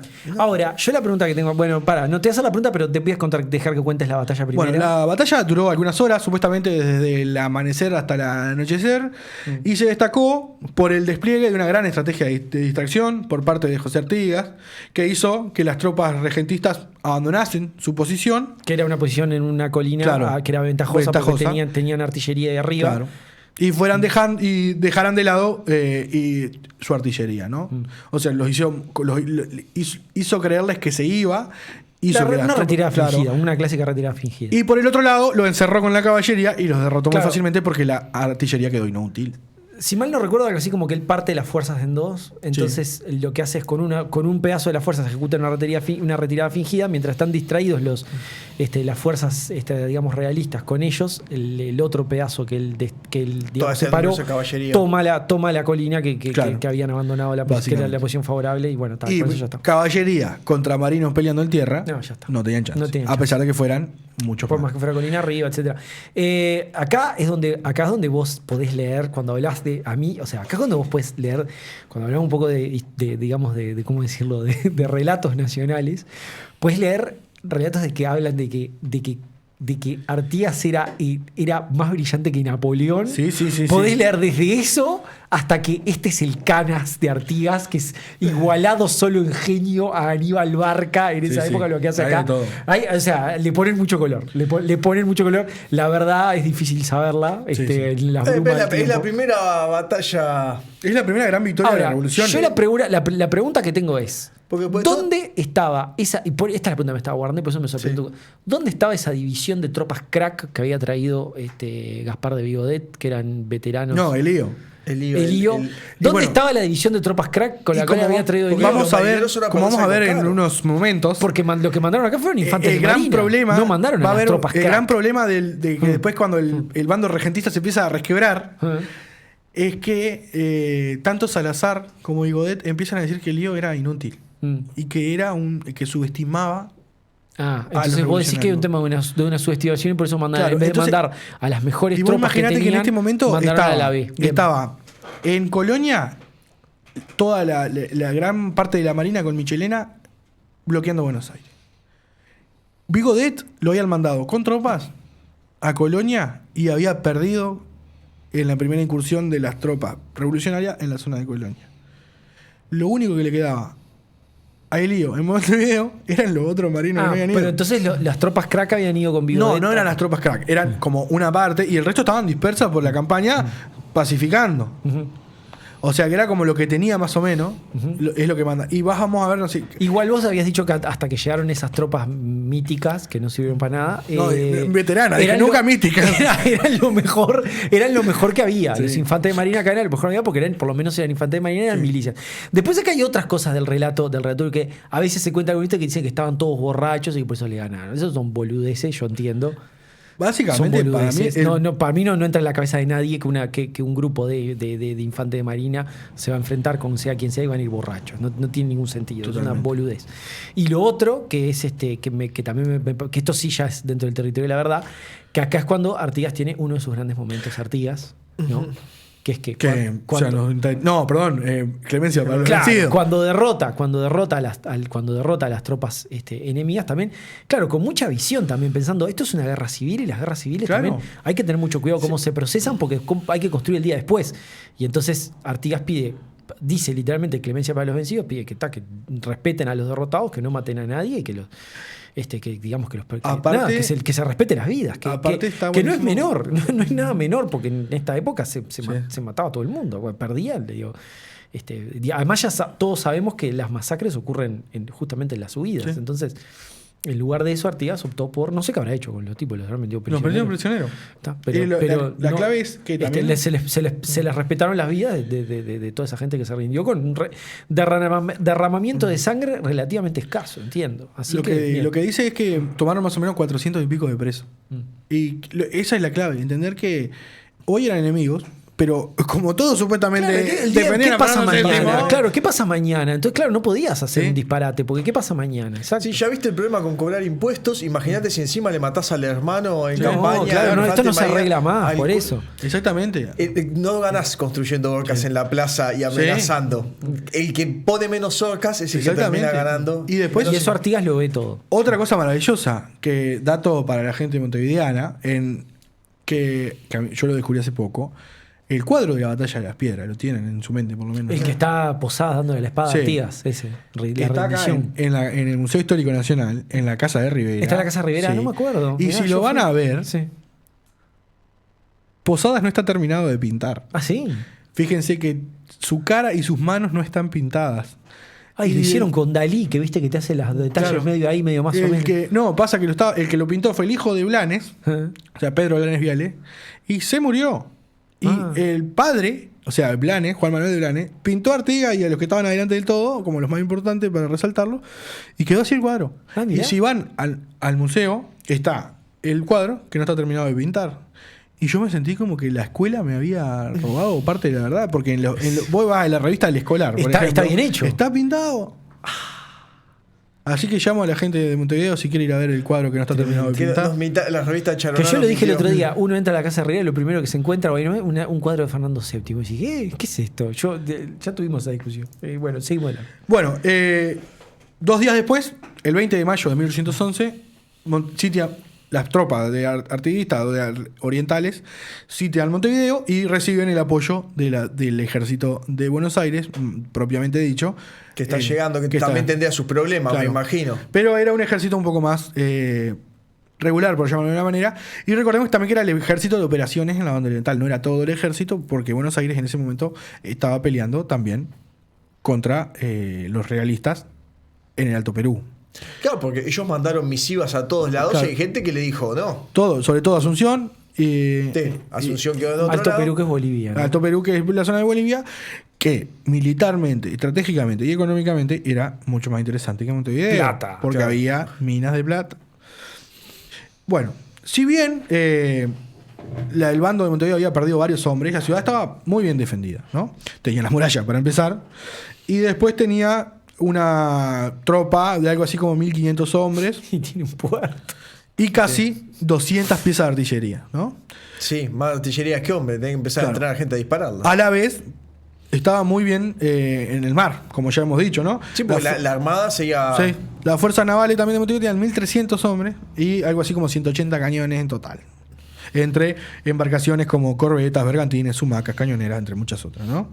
Y fuera de esto, las fuentes dan cuenta que las autoridades montevideanas estaban bastante... o sea, como que por un lado parecían bien defendidas, pero por otro lado el problema era, como decíamos hace un rato, que las autoridades montevideanas estaban medias peleadas entre ellas. Claro, eran tres y no querían arreglar nada. Y no les daba para formar un bloque homogéneo, o por lo menos que pareciera homogéneo, porque tiraban todo para el mismo lado al tener el mismo enemigo. Los dos focos principales giraban en torno a Elío y a Salazar. Salazar, como vimos, había tenido mucho poder durante 1810, Y la llegada del virrey un poco lo había eclipsado, ¿no? Entonces es Antes era jefe. Claro. Antes él estaba a un punto de ser dictador, ¿no? Sí. Porque estaba reduciendo cabildos, poniendo tropas y declarando la guerra. Claro, y lo que pasa es esto, ¿no? Es divertido ver cómo. Porque Salazar mandaba muchas cartas al ministro de Marina de España y están todas publicadas en el archivo Artigas. Entonces se encuentran re fácil y se nota cómo le tenía asco a Elío. Entonces, por ejemplo, en un momento dice que. O sea, uno leyendo las cartas se da cuenta que el problema era que Elío lo había dejado de lado. Entonces hay una carta, por ejemplo, que le manda al ministro de Marina y que dice, y leo textual, ¿no? Es imposible que un subalterno mire con respeto y aprecio a un jefe que no lo reconoce para nada. Tremendo. Incluso lo que hace también esta carta es decir cómo lo que había pasado en Buenos Aires era más o menos lo mismo que le estaba pasando a él. O sea, cuando el virrey Cisneros no le había dado bola a Cornelio Saavedra y a Castelli, le hicieron la junta y lo echaron. O sea, Salazar está diciendo, el virrey no me da bola, acordate lo que pasó en Buenos Aires. Claro. Por otro lado, el mayor respaldo del virrey era Diego Ponce de León, quien tenía como su grupo de los empecinados, ¿no? Según la prensa de Buenos Aires, o sea, los enemigos de Montevideo, los empecinados eran un grupo de españoles exaltados. Ay, me encanta la prensa y están todas las fake news. Todas las fake news de la época. Gente de acción, y dice que era una porción de andaluces que no tienen sobre qué caer, que hacían rondas por la ciudad, autorizados por Ponce de León, y cometían excesos y tropelías propias de gente soez y baja. Qué divina la prensa, ahí enchastrando, ahí me encanta. Ahí dice, no, porque no sabes, cayó Montevideo, cayó en la deshonra, están estos andaluces borrachos por las calles y los deja el comandante, tenemos que rescatar. Y en esa época podías poner notas racistas así. Claro, no hay problema. Estaba bien visto. ¿Viste? No ¿Podés repetir la última frase que me encantó? Que era... ¿Cómo describir a alguien que es un gente quilombo? soez y baja. Gente soez y baja que comete tropelías y excesos propias de gente soez y baja. Es buenísimo. Me la voy a Eso guardar. me imagino a Julio Toyos diciendo eso. ¿No te Tolios. imaginas a Tolios diciendo usted comete tropelías de gente propias de gente soez y baja? Me imagino a Julio Tolios diciendo eso. Bueno, y en el medio estaba Vigodet, que intentaba ser lo más expeditivo y pragmático posible porque estaban sitiando mientras los otros se peleaban. Eso es lo que hace, más o menos, ver, bueno, vamos a ponerle un poco de amor a esto. Claro, hay que resolver una ciudad implica un montón de temas. Y esto tenía que ver con que el logísticos, problema real era darle de comer a la gente. Y sí, claro. Sí. En esa clave, ni bien empezó el sitio, Vigodet ordenó el embargo de la carne de todos los aladeros y del trigo de las chacras de la vuelta de la ciudad, hasta donde podían ir, porque acuérdense que en la zona de Tres Cruces más o menos estaban los sitiadores. Ya estaban los sitiadores, fueron hasta donde pudieron, sí. Por su parte, también se ordenó al cabildo inspeccionar las casas y tomar toda la comida que encontraran y llevarla por los almacenes del gobierno. Pero no, lo hacían con el fin de racionar, entonces tampoco generó tanto problema como cuando quisieron hacer que la gente pague impuestos por vivir donde vivía. Qué mal llevaba toda esa campaña, Sí. te tendrías que haber dado cuenta. Sí. Proteger las tropas hasta el último momento, Claro. protegerte por la armada que tenía funcionando Sí. más o menos, llegar hasta donde pudieras y después de esto se dieron cuenta que lo que tenía le daba para 3 meses. desastre. Sí. El problema se vio agravado también porque la gente de la campaña, o sea, la que quedó en el medio de la guerra, empezó a meterse para dentro de la ciudad porque la ciudad era la salvaguarda de sus vidas. Porque si lo quedaban a agarrar la Había guerra. más gente, había toda más Entonces, gente no que- solo tenían comida para 3 meses para la gente que tenía, sino que en un momento empezó a entrar más gente. Y en una carta del 23 de mayo de 1811, o sea, 3 días después de que empezó el sitio, Elío le escribía a Vigodet, ¿no? Y cito: veo con sumo dolor que se introduce de fuera con frecuencia un número considerable de individuos que solo sirven para que se encarezcan más y se consuman con más prontitud los víveres que usted sabe se necesitan ahora más que nunca. Esto hizo también necesario recurrir a soluciones más creativas, por llamarlo de alguna manera, para conseguir alimentos. Y Igual esto no deja de tener Por ejemplo, unas vibras de estos mexicanos vienen a Sí. sacarnos el laburo, ¿viste? No ese tema de yankee, ¿no? Hagan Es un que muro, vos contaste hagan la un ciudad, muro. claro, pues uno de esos problemas que vos decís, vos cortaste la ciudad y decís, bueno, ¿y qué pasa si yo estoy del otro lado? O en el Ahora- medio. Y ahora yo tengo que ir a la ciudad. Claro. Ya está, es como que es lo que Ustedes, tiene el sitio. Imagínense, por ejemplo, vamos a hacerlo de una manera muy brusca y muy poco académica, pero dando el caso donde estamos se puede decir, ¿no? Que la línea de sitio era Boulevard Artigas. O sea, va desde la Rambla hasta el Cuerno de Valle y después dobla hasta el cerro. Por ejemplo, la gente que vivía en la zona de Está Aguada bastante bien eso que estás diciendo. se metía entiende para dentro de la mucho. ciudad porque estaban en el medio de los dos Y que se sí, estaban claro, dando. claro. Claro. Claro, está bien, porque el Boulevard Artigas es como que corta bien un pedazo de la ciudad, como Sí. un pedazo de torta, así como que la saca para afuera. Está bien. Entonces, toda la gente que vivía entre medio porque la zona en la que no se podía construir era hasta donde llegaba la bala de cañón, El ejido. que era hasta Ejido, Sí. hasta la calle Ejido. Y después vivía gente. Entonces ahí Claro, esa gente va a querer estar atrás de la muralla. o se fue con lo que estaban sitiando o se fue con lo que tenían en una muralla. Y bueno, la cuestión es que cuando vieron esto, también Vigodete empieza a recurrir a forma más creativa, por llamar de alguna manera, como por ejemplo manda partidas buscadoras de trigo y las defiende con cañones. Entonces manda a la gente a buscar trigo y tira cañonazos hasta que vuelven. Que si bien le funcionó un par de veces, después el trigo se acabó. Y claro, Porque también estaban los tipos del otro lado ahí. buscando el trigo, sí. Después entonces se pasó al racionamiento extremo, ¿no? Y lo cierto es que para julio, o sea, habían empezado en mayo, para julio ya le quedaba muy poco y había que hacer Sí, algo. en los 3 meses corrieron más Y rápido. también lo que pasaba era que si bien habían pedido como auxilios a España, perdón, ¿Qué y a te- Lima, que era como el otro gran punto. ¿Qué te va a mandar? Sí, claro, el tema Claro. es, también es difícil llegar en barco. O sea, No, y aparte venían un par de veces y después, o sea, claro, una vez cada y 3 después meses. casi, claro, no es tan fácil. Porque yo calculo, no sé exactamente cuánto tardaba de llegar de Lima a Montevideo, pero calculo que no debe ser muy diferente a ir a España. Debe ser o peor, capaz. Porque había que dar la vuelta por el porque Cabo de tenés que dar la Hornos. vuelta por Cabo de Hornos, que es una mierda. Sí. Sí, sí. Mm. Entonces, el lío no tuvo otra alternativa que recurrir a Brasil. ¿Qué haces? Y no solamente por Porque comida. Brasil sí te puede mandar comida cada rato. Sí. El principio de todos nuestros Claro, males. este fue aprovechado por las tropas del imperio, que no eran Obvio. ninguno pelotudo, y justificándose en resguardar su propio territorio ante el avance revolucionario, a fines de julio de 1811 cruzaron el río Yaguarón con el llamado Ejército Pacificador de la Banda Oriental. Y cuando Y llamas acá- al imperio Claro, a que y va a intervenga, ¿qué intervenir. hace el imperio? Interviene.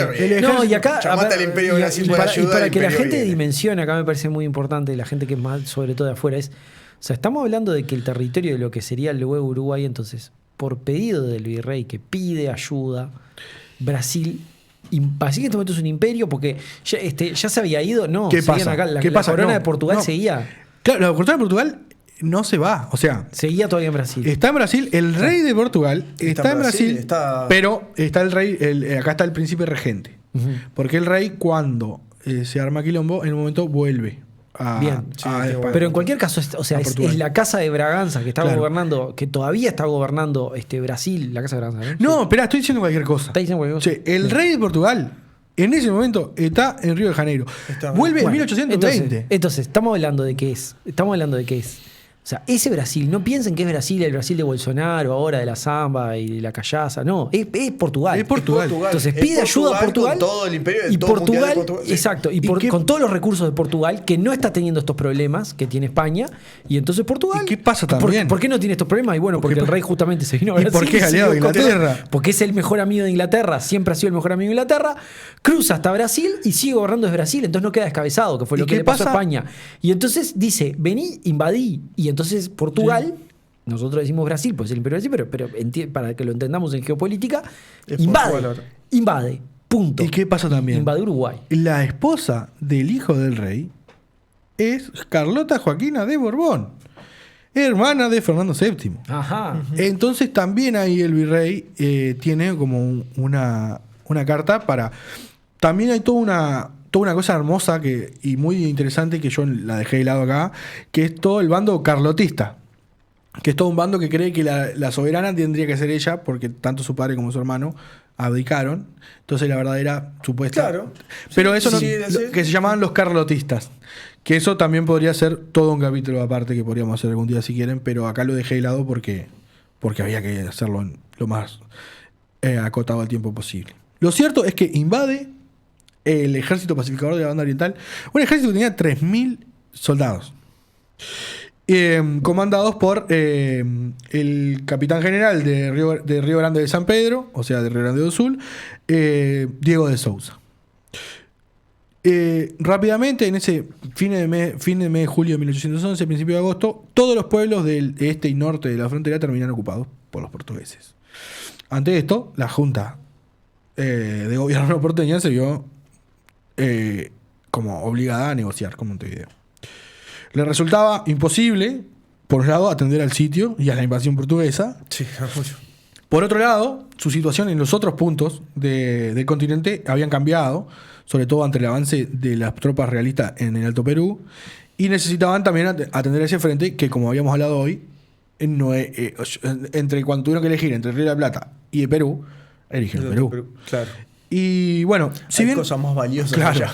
si bien las primeras negociaciones no salieron bien, lo cierto es que la Junta, entre medio, porque tenía su propio problema, como dije hoy, que primero estaba Moreno, que pensaba una cosa, Belgrano otra, se fue teniendo muchos problemas entre los integrantes de la Junta se disolvió. Y en septiembre de 1811 fue sustituida por un triunvirato. Ese es el famoso triunvirato. Claro. Es una cosa que me queda de la escuela. Claro, la Junta se disolvió por sus problemas políticos y se decidió formar un triunvirato que la historiografía posteriormente llamó Primer Triunvirato, ¿no?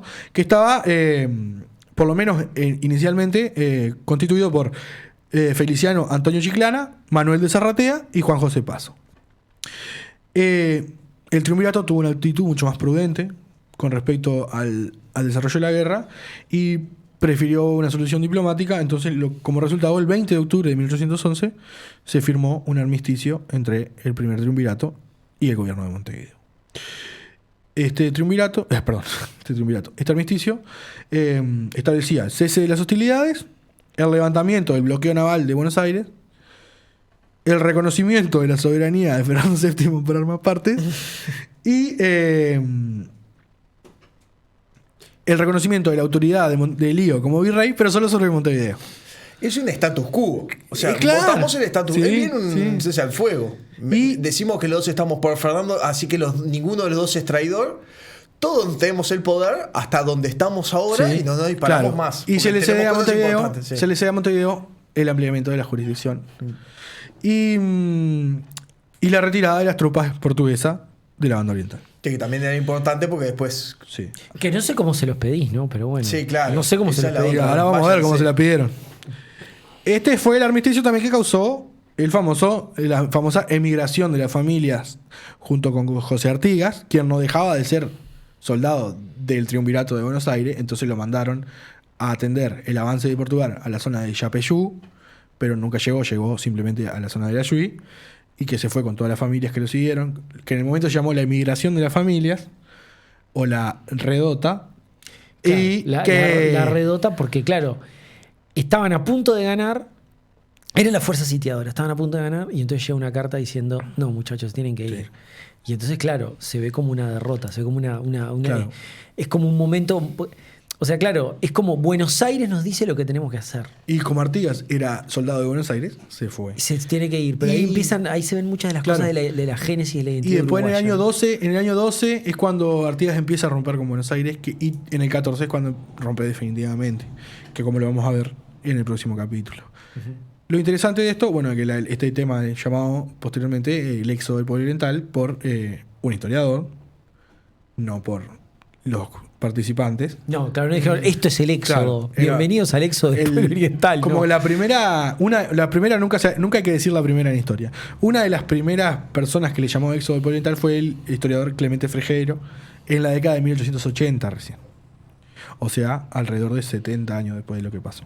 Es que nosotros nos reconeamos la historia, ¿no? Sí. Es como que hicimos Sí, un te lugar, vamos a recoñas ver la cómo historia, vamos ¿Cómo a meter queda mejor Artigas esto? acá. ¿Cómo queda mejor esto? Y te Esto sale es un tremendo éxodo recuerdo. artiguista. Ese es el para tema llevar no sé qué, como los judíos tuvieron. Ese es el mayor problema de cuando intentan meter la historia de la forma que más le conviene a lo que pasó después.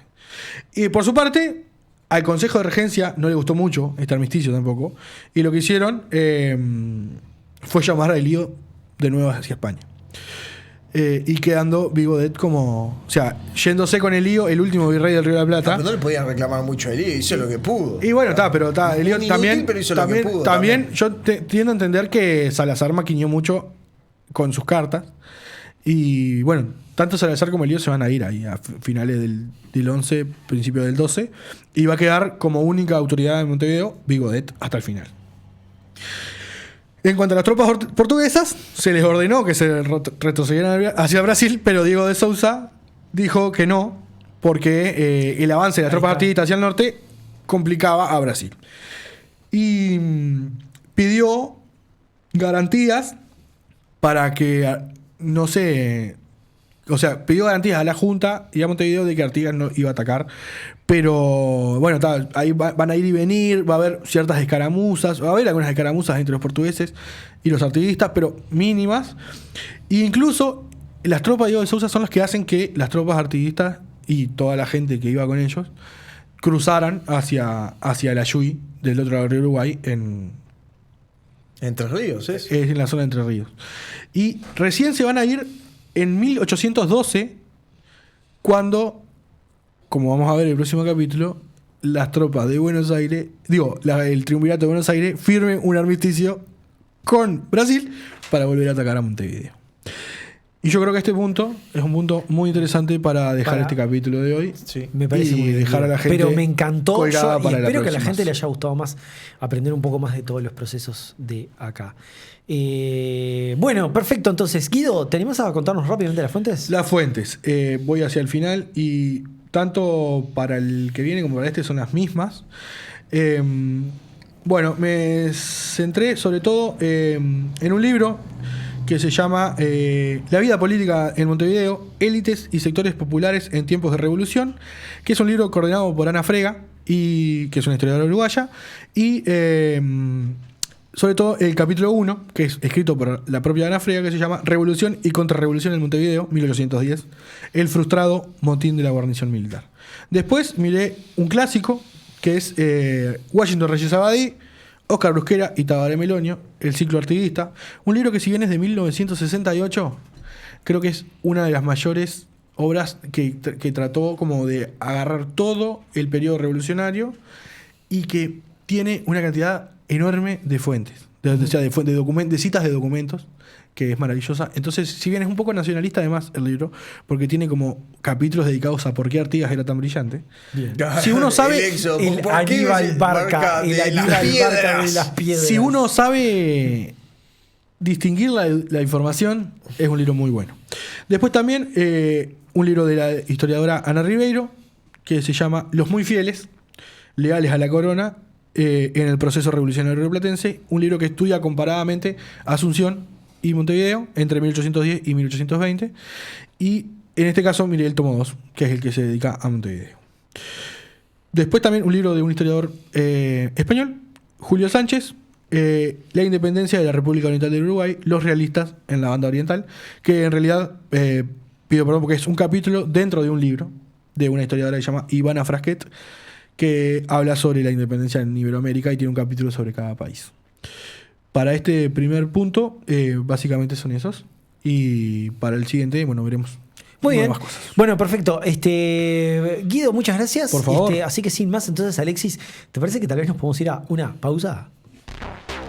Estás en Radio Camacuá, Ciudad Vieja, Montevideo, Uruguay. Radio Camacuá, la radio de AEBU.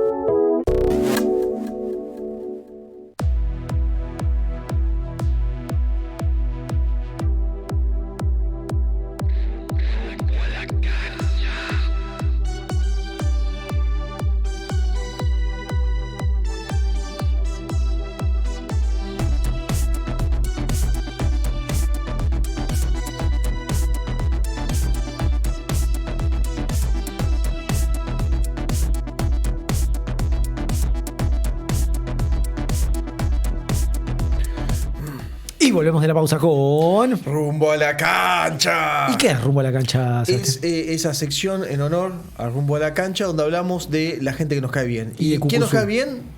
Ustedes que nos escuchan, que nos fueron a ver, a tomarse una con nosotros en el Mercado San Ildefonso. el jueves. Sí, de verdad. A la Es gente verdad. que nos ve ver en el Día del Tentáculo, Es verdad. o que se toma un café con nosotros, o un mate, como está ¿Cómo está tomando tomando Guido en este momento? Guido en No, este momento. yo pensé que le íbamos a agradecer a Montevideo Gaming House por... También tenemos que agradecer a mucha gente. Y después velada tengo fantástica. novedades de Montevideo Gaming House súper importantes que te tengo que dar Pero me encanta esto. Vamos a empezar a hablar de. Vamos a empezar a hablar de las novedades de Montevideo Gaming House. Me encanta. Me encanta.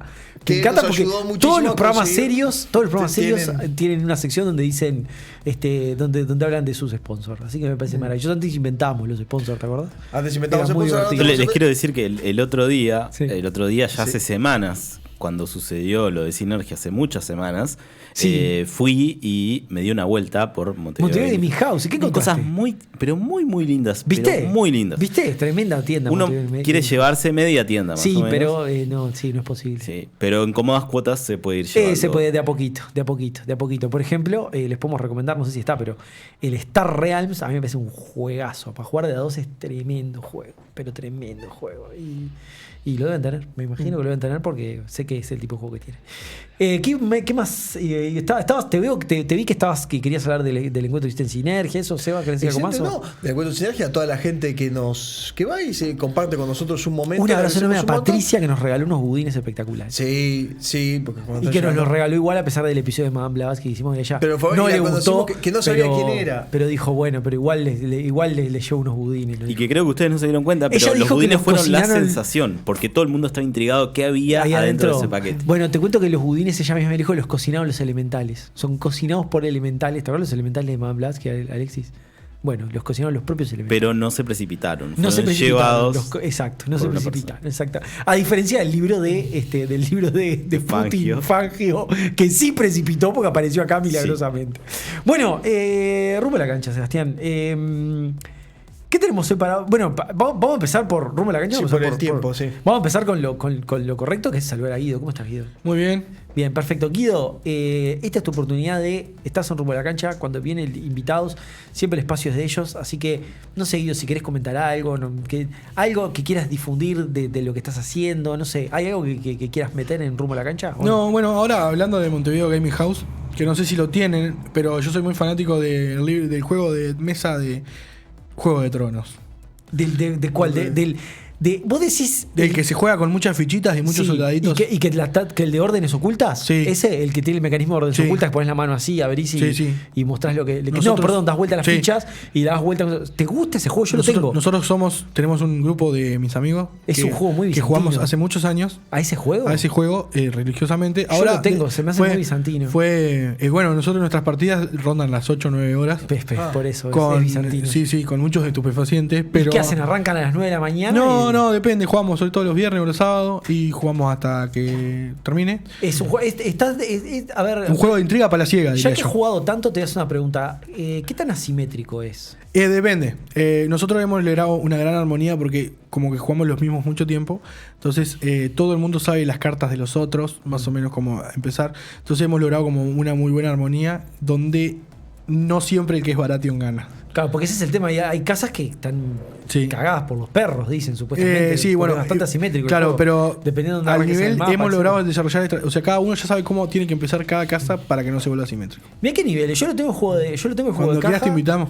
Yo lo tengo. Nunca logré hacerlo funcionar mucho, sobre todo por lo. Es más, tenemos una por expansión. lo bizantino. Tenemos una expansión ¿Tiene que una se expansión? puede jugar de a 8, Oh. donde hay dragones. Ah, la fresca, no sabía que existía. Cuando se juega de a 8, la persona que juega con los dragones pierde siempre, porque juegan todos contra él. Y sí, porque es más peligroso. Entonces ahí sí se vuelve asimétrico. Bueno, quiero decir entonces que ese juego y otros los pueden encontrar en Montevideo. Por otro lado, muchas gracias por la invitación. Ujú. Espero que les haya gustado la... Yo espero que sepas que a alguien seguro hiciste calentar. Sí, porque no. es un tema álgido del otro lado del océano y a alguien se va a enojar, pero no importa porque A la no banda de importa. Lío, a la banda de Lío capaz. Sí, a la banda de A Lío. los pibes de Lío. A los pibes de Lío. Algunos se van a enojar, pero bueno, ¿qué va a hacer, viste? No Y importa. espero volver a pronto. Muy pronto, Sí, sí. en 15 días te tenemos En acá con la 15 segunda días. parte, perfecto. Bueno, gracias, Guido. Te iba a hacer una pregunta Gracias pero se a me ustedes. fue, para abrir un debate, pero se me fue, ya va a volver. Bueno, bien, lo que quería, siguiendo con creo que me vino por lo que vos dijiste el tema de la creación de la historia. No sé. Pero bueno, no importa. Recomendar, sí, la película de Artigas, que ahora se me fue el nombre. ¿La Redota? La Redota, sí. No sé. ¿No te gustó? No la recuerdo con demasiado amor. Ay, no. Recomendar, sí. A mí, ¿sabes lo que pasa? Me gusta- La película de Capusotto de las invasiones inglesas. Ah, está esa en sí. YouTube. No llores por mi Inglaterra, está en YouTube. No, pero a mí lo que me gusta de esas películas es que. A mí lo que me gusta de esas películas es que la reconstrucción de época. Porque cuesta imaginarse cómo se vivía acá en ese momento. No, porque no es el salvaje oeste, porque es muy anterior. Pero ¿a qué se parecía? ¿Viste? Es el zorro. No es el zorro, porque el zorro era. ¿A qué se parece? Entonces. A mí me gusta mucho como eso para poder bajar a tierra cómo se veían los lugares.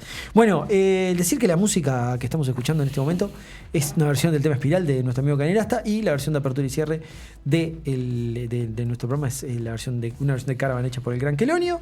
Y bueno, podemos decir que ¿dónde nos encuentra la gente? Nos encuentra en Radio Camacua, radiocamacua.ui, nos puede mandar mails a tortillapodcast@gmail.com, nos encuentra en la wiki que tenemos en tortillapodcast.fandom.com, donde van apareciendo todos nuestros personajes, una cosa fantástica en nuestra wiki. Alexis, ¿has entrado a la wiki recientemente? No. ¿Qué dice tu página en la wiki? Trata de fijarte. ¿Tengo página? Y tenés que tener, Alexis. Sos uno de los grandes personajes de la tortulia. No. ¿Qué dirá Pero la voy a página entrar tuya para de la distorsionarla, wiki? claramente. Bueno, yo lo que pido a la gente es que sigan colaborando con la wiki. Y que ¿Puedo así- hacer un pedido Sí, de acá a podés. fin de año? Sí, claro. Así como se precipitó el libro de Fangio, Sí. me gustaría que recibamos algo más de acá a fin de año. Que se precipite algo más de acá a fin de año. Sí. Perfecto. Camacua 575, Montevideo, Uruguay.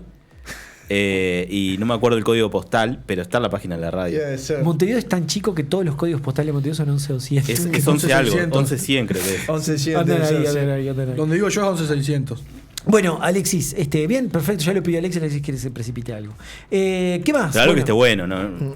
como el libro Anthrax, de Fangio. no manden Anthrax. No, como el libro de Fangio, que estuvo tremendo el libro de Claro. Fangio, además, y además autografiado por el autor, una cosa O tremenda. bizcochitos de anís. Por Ariel Claro. Vivo, por Ariel Vivo, que hicimos el chiste aquel de me reí porque hicimos el chiste aquel de Rocoso y Vivo. Código postal 11.000. 11.000, perfecto. Bueno, Camacua 575. Manden algo que esté bueno. Mandé algo que esté O puede ser una postal, pero algo chiquito. algo Y no chiquito. manden. Ya estás pidiendo, ¿te das cuenta? Ya estás- No, porque además tenemos restricciones de correo que ya vos has sufrido, Diego. Sí, claro. No manden nada grande porque lo va a trancar el correo y no lo vamos a poder recibir Sí, nunca. no manden bebida, no manden jamón, manden Claro, cosas. ositos, no pueden mandar nada que sea No, de regalo ositos todavía, bueno, no. porque tenemos sí, que no. hacer la declaración de aduana Sí, y ya es se complica. complicado, es complicado. Salvo que lo traiga alguien en persona, cuanto más se parezca a una carta, mejor. Claro. Es básicamente así, Bueno, salvo que sea un libro. No, el libro pueden mandar cualquier cosa, porque libros pasan Libros todos sí. libres de impuestos. O discos. Pueden también seguir. Si ustedes tienen un CD, por ejemplo, si tú te llamas Chayanne y tienes un CD donde cantas torero, no nos puedes mandar ese CD, no hay ningún problema. No vas a Firmamos. tener probablemente dónde reproducirlo, pero. Alexis, no nos me dijiste recibimos con nada. todo. ¿Qué te pareció mi versión de torero Nefasta. cantando bombero? Nefasta. ¿No te pareció brillante? Para el Nefasta, próximo pero programa brillante. la vamos a Pero buscar pará, y vamos a nefasta, volver de rumbo a la cancha. pero con eso. nefasta brillante. O sea, sí, nefasta No, desde nefasta. un punto de vista objetivamente musical, Nefasta. pero brillante. No me digas que no. No. ¿Por qué no? Como el TikTok que dice funny, no funny jaja, sino funny weird. Es como gracioso, pero no gracioso tipo de divertido, sino gracioso de como incómodo. Para mí es brillante. Yo creo que es brillante. El bombero precisaba su canción y la tenés, te la mandé. Bueno, ¿qué más? Bueno, recordarles que tenemos el trabajo de Caravantes, está disponible en Redbubble, las camisetas para que ustedes puedan colaborar con lo que él hace, con las ilustraciones, que hay un par de ilustraciones muy lindas que no sé si salieron ya, que se vienen en el pipeline, las tengo en mi cabeza, así que nada, felicitaciones para él. Pero bueno, decir eso, que pueden colaborar con su trabajo si entran a nuestra tienda, donde se venden todas nuestras camisetas a través de nuestra web, que se está encontrando en Redbubble. Después, bueno, nada, simplemente decir que también pueden, eso donde encuentran ese link en nuestra web, tortuliapodcast.wordpress.com.